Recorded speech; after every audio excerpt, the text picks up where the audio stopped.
All right. Hi, Sasha. Welcome to From a Distance. So this is a conversation about your journey as a dancer into the company and into these new times for all of us artists who are basically just reimagining what the work looks like and how it's done. So, first of all, why don't you introduce yourself? Tell us a little bit about your dance journey and how you got into the company. Yeah, thanks, Carolina. Hey, everybody. My name is Sasha, and I've been dancing with Allison Cook Beauty Dance almost 2 years. I believe I auditioned and joined at the very beginning of 2019. And it's kind of funny, actually. I think I just, this is the only like dance work that I've gotten just purely off of audition. Usually it's kind of you know someone, but interestingly, in this situation, I just found the company listing. I think on Dance NYC, I was interested in the work. I of course did the research about the company, and I was interested in the style and the way they were working. So I came to the audition, um, and yeah, then here I am.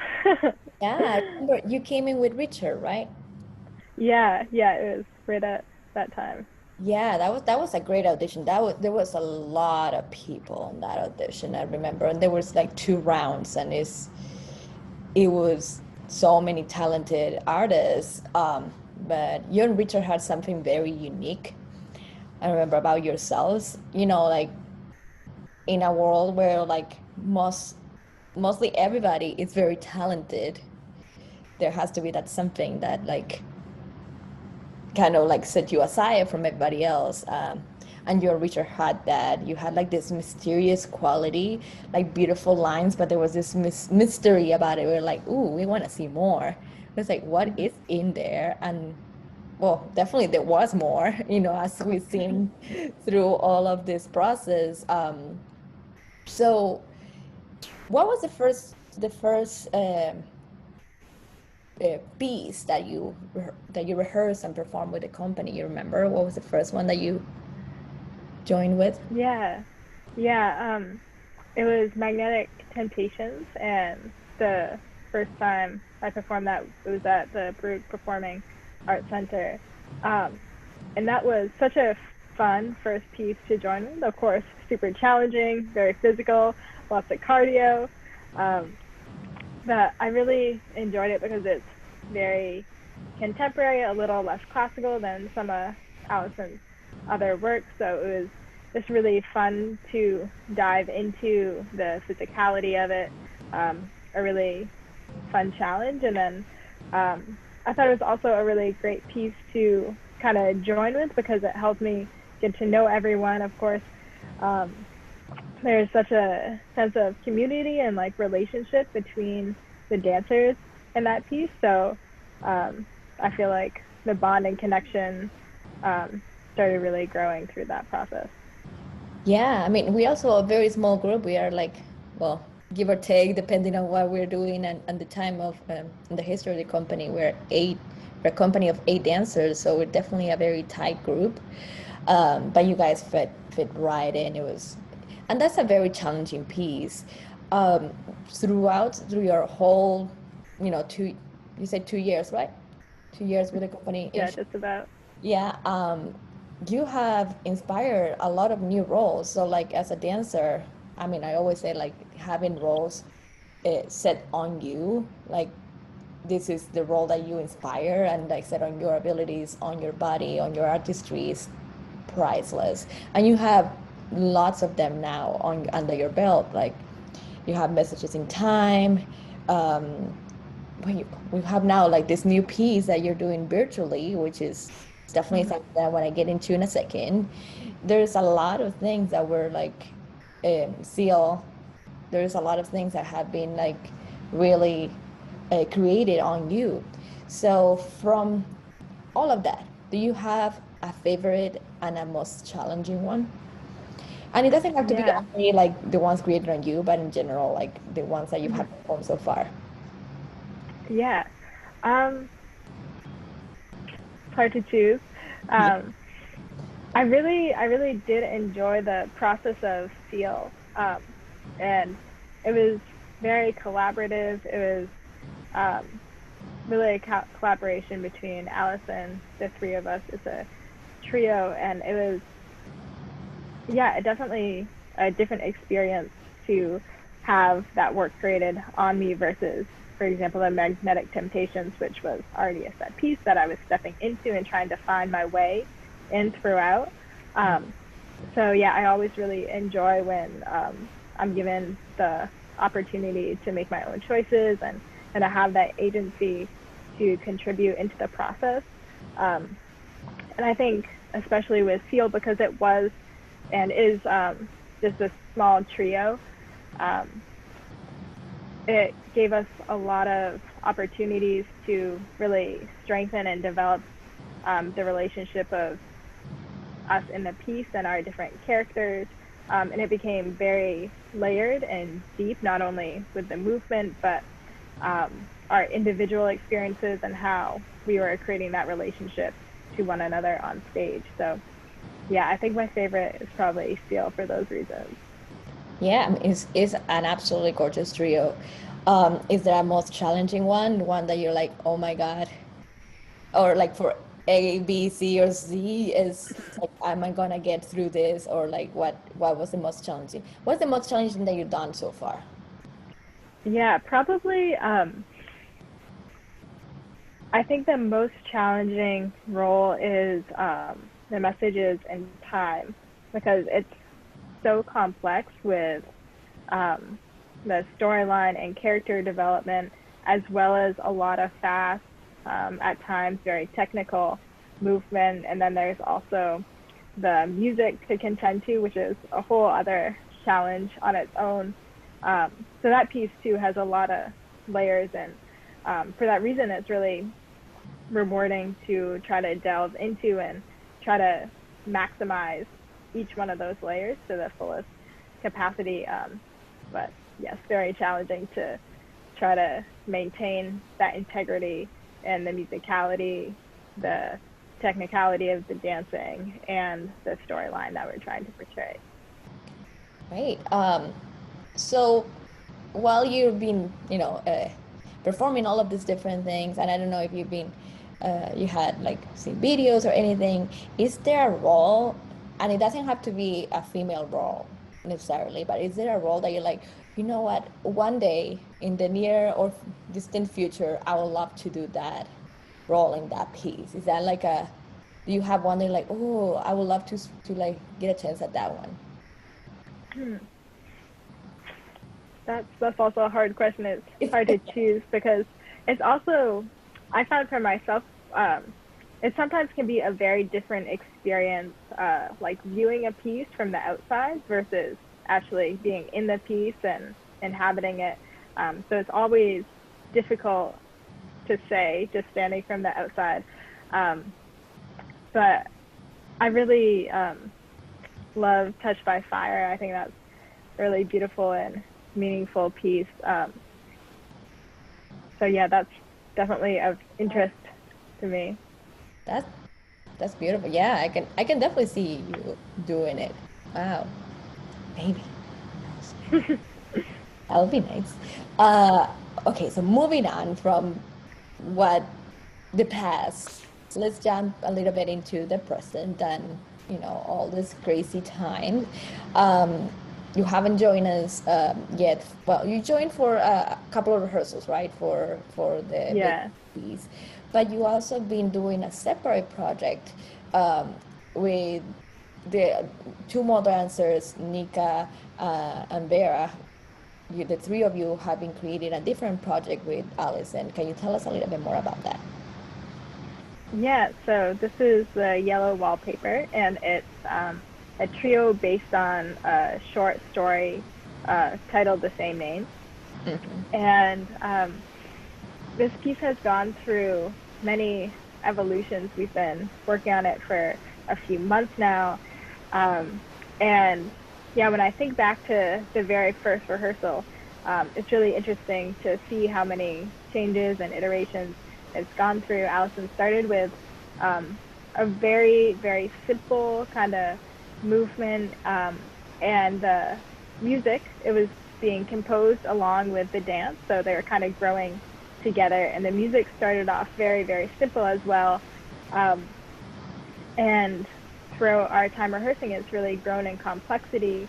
Um, and even in the first rehearsal, we didn't even have the concept or storyline of the yellow wallpaper. That kind of evolved along with the piece.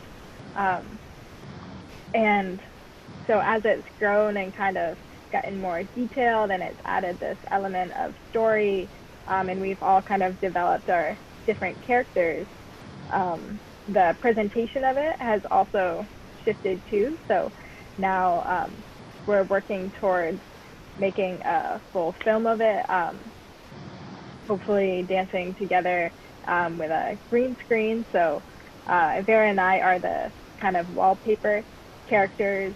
We're inhabiting these like shapes and kind of like mysterious images that Nika, she's the main character, sees. So we'll Oh, be using the I green didn't screen. know. I was like, whoa. Yeah. I've seen snippets, but I don't know. I don't know like what's going on. I know it's a green screen. That's amazing. Hmm. Yeah. So Vera and I will be, um, like in the same color as the green screen. So in the editing process, they'll put the yellow wallpaper pattern on us in the wall. So we'll look kind of combined with the wall, whereas Nika will be like an individual person. And just to summarize the story, it's kind of about Nika, who, the story is set like earlier in the 1900s, and she, um, is confined to her room. I think with a modern lens, you might see that she has postpartum depression, but in that time, she was, that character was seen as being hysterical. It was what doctors kind of called, women who had any issues. They kind of lumped it into this category of hysteria. Um, so she's seen as hysterical and kind of, secluded in her room, and then as the story and the dance goes on, she becomes, um, more isolated, more, distraught, and begins to see these images, and the wallpaper begins kind of to be almost obsessed with the figures that she sees in the wallpaper. And, um, the dance is about kind of our relationship to Nika and the way she starts to unravel being confined in this small space. Um, and so it's actually quite interesting now that describing, the story in this way, it actually has large, relationships to what we're all going through That during that is this very quarantine. time timely. That's just very, very Hmm. adequate to what, lots of us are going through with the quarantine. And Yeah. talking about quarantine, you were away out of the city for a while, right? Hmm.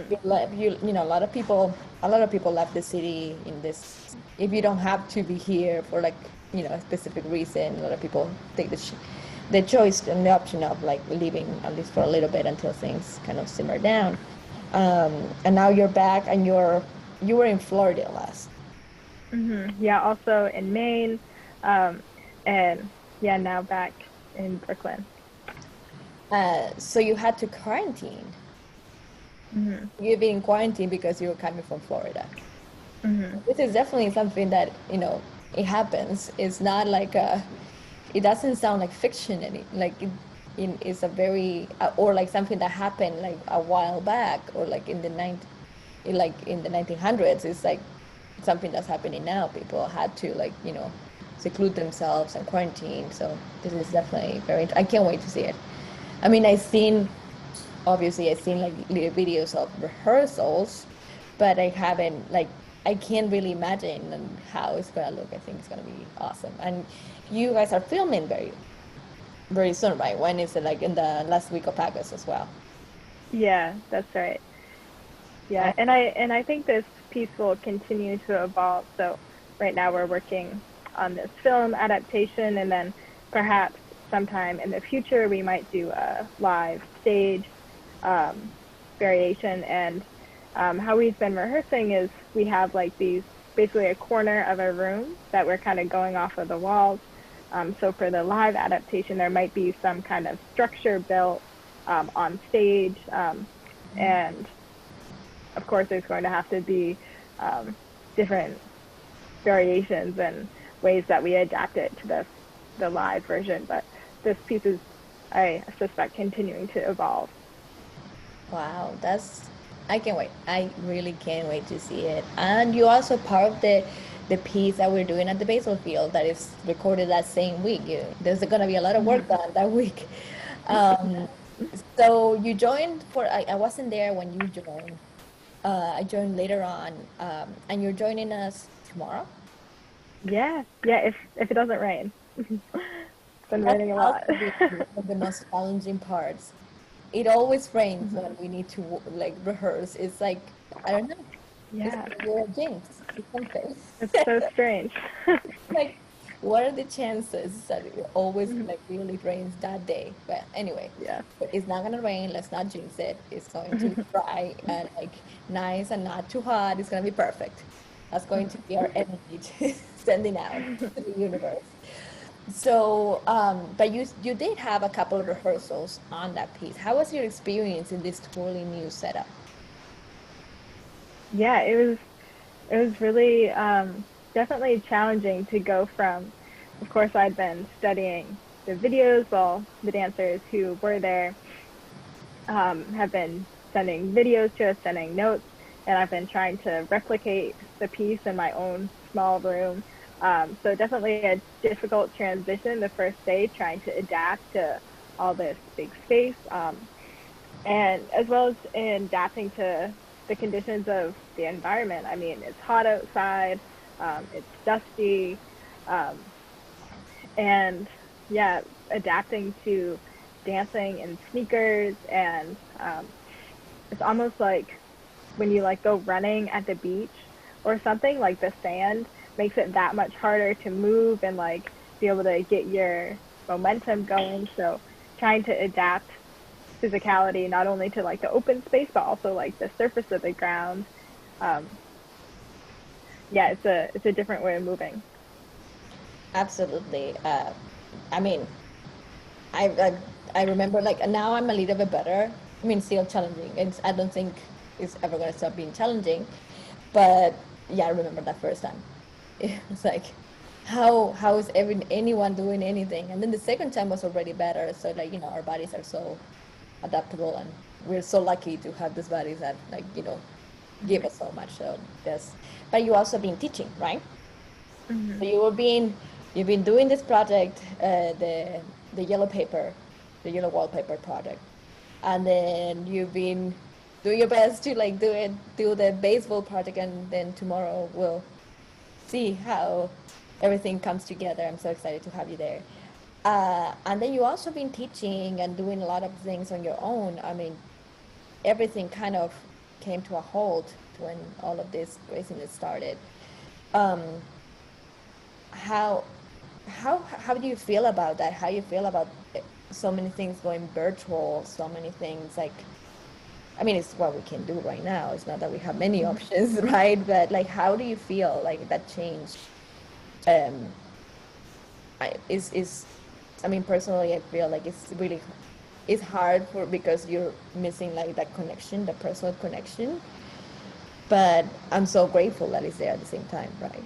Mm-hmm. How do you feel about it? Yeah, I agree. Yeah, so as you mentioned, I usually teaching yoga in person to people. Also used to teach dance classes to kids. Those have stopped for now, but I've been continuing to teach some yoga and also meditation online. Um, and yeah, it's definitely an adjustment. Like all of this is, I'd never taught virtually before. Um, and there's like, of course, all the technical aspects of trying to set up video, your microphone, managing that with other people in the house who need to use the space. Um, but it's been really so nice to have that consistency to still see um, the students that I used to see in person, still virtually, to maintain that connection in the ways that we can do now, um, and keep that kind of consistency and bit of schedule for myself, has also been really valuable. Um, so I don't continue just to like to float through days of no schedule. I appreciate the schedule of it. Like groundhog day, like every day, Yeah. like at least give you some sort of like a system that you can, uh, you know, organize yourself and like do something, Mhm. not just let days pass until this is over. Because who knows Yeah. when it's gonna be really, really over. So, you know, it's Mhm. fun to do something. Yeah. Do Yeah. And you, there are good things about it too. I mean, I like not having to commute. Um, I have more time in my life, and it's opened up some doors too, to being able to work with people perhaps that wouldn't usually have time to take yoga or wouldn't have the time in their schedule. Has made it more accessible to people who aren't in the same city as me. So even after we have like the necessity gone of doing everything online, I think um, it's also opened up that possibility to perhaps keep doing some form of it into the future to still reach a broader base of people. Absolutely, and I have the same experience, and it has connected us farther, like the geographic uh, distance. You know, the physical distance is not the challenge anymore. The technical is definitely it. Like, oh, the how the mic and the music and what if you do, like I think we all have become a little bit of a tech savvy after all of that because we Mm-hmm. had to. And angles of the camera, and it's so crazy, and like things that I never thought about. And yeah, we all had to learn and adapt and do that.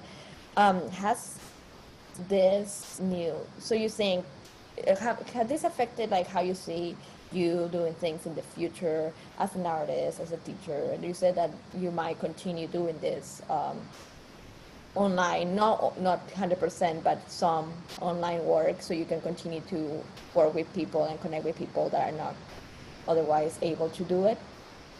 Mm-hmm. Yeah, yeah, I think so.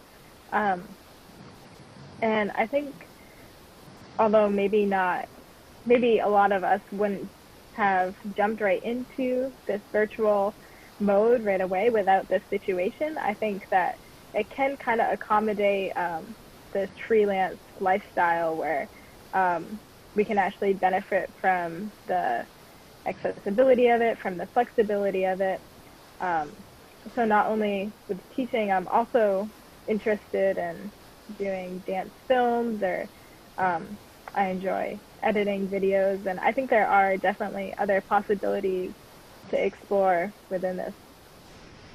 Absolutely. I mean, it has definitely opened up possibilities and our minds to it. Like, maybe possibilities were always there, but like we were so like busy with our like in person and day to day, and we never had really much time to like, oh, why is there something else? So that's Mm-hmm. definitely something that um, it has opened up my eyes as well. Uh, Last question.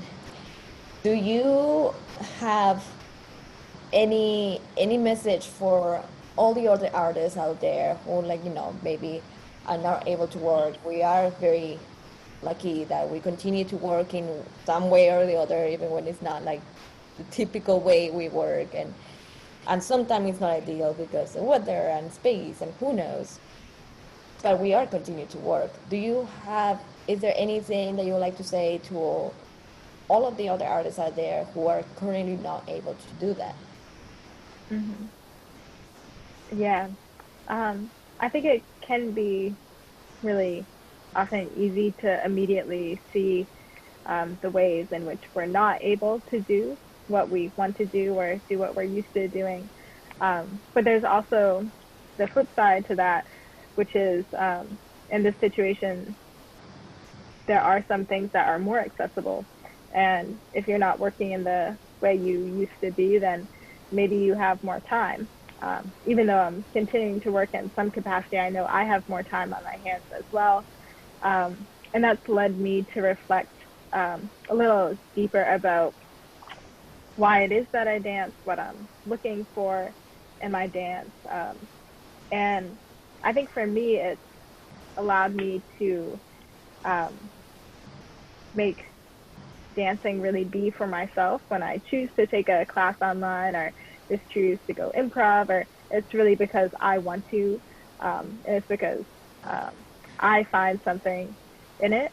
So I think finding that time to reflect and like checking back into your motivation, um, and then trusting yourself and trusting your interests, trusting if you just need that time to relax and need that time to maybe not think about dance or art for a while, or if you're finding that energy and that motivation to act on it and trust yourself with your ideas. So I think it can be a time where we can have the space and time to reflect a little more about what we really want to do and then act on it.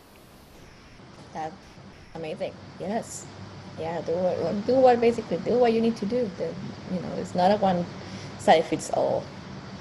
We all have different needs and we'll take different paths. Well, thank you so much, Sasha, for joining me today. I look forward to see you in rehearsal and to finally Yeah. be able to physically dance together, even if from a distance. We're all keeping safe Hmm. distance. So I will be seeing you, and thank you so much for sharing again. Thank you, thank you, thank you. I hope you have a beautiful rest of your day. Uh, Yeah. Thank you so much. This was I'll fun. see you. Bye. Bye.